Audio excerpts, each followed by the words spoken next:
Today we'll be going over the alpha-beta pruning algorithm, which is an optimization technique aimed at reducing the computation time of the minimax algorithm, and it also allows for faster searches in game trees. So here's some terminology.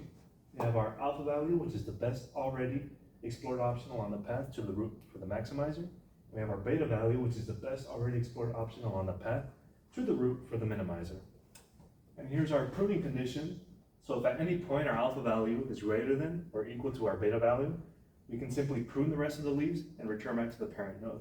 And that'll become more apparent once we work with this example.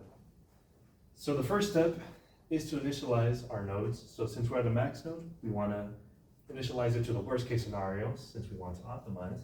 So max node, the worst case would be negative infinity, and our alpha, it's a maximizer, so negative infinity, beta, minimizer, so it'd be positive infinity. And we continue doing this until we reach a leaf node. So now we're at a min node. Worst case scenario would be infinity. Alpha and beta would remain the same. So since we're at a min node, what we do now is we compare our leaf node value to our current value. So we take the min between infinity and 9. So 9 is obviously less than infinity. So we update that accordingly. And since we're at a min node, we also update our beta accordingly. So now we go to our condition. Is alpha greater than or equal to beta? Obviously not. Negative infinity is not greater than 9. So continue going. So now we take the min between 9 and negative 2.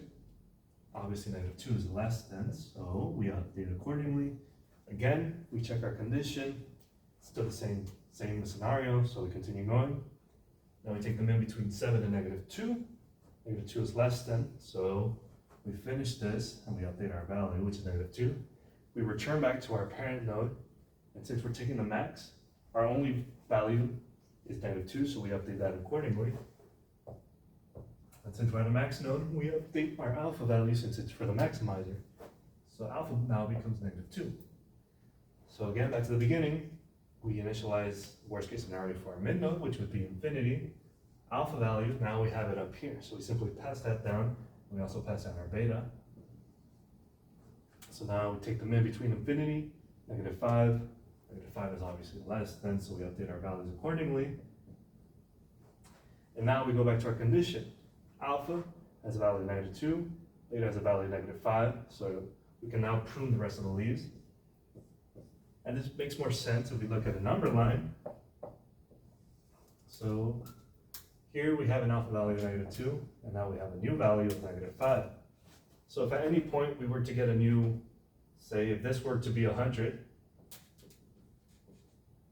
we wouldn't care because since we're at a mid node, we're going to take something that's less than or equal to negative 5 at all times.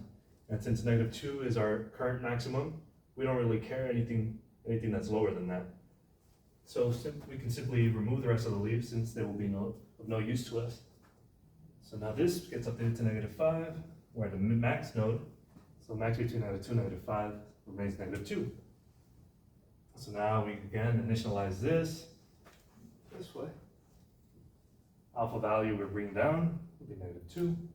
We also bring down our beta value. So we take the min between infinity and 12. It should be 12. We check our condition, negative 2, obviously not greater than 12, continue going. So now we take the min between 12 and negative 3, it would be negative 3. And now we check our condition, alpha, negative 2, is greater than beta, which is negative 3. So now we are able to prune this. We update this value to negative 3. And now we take the max between negative 2, negative 5, negative 3. And we return a value of negative 2.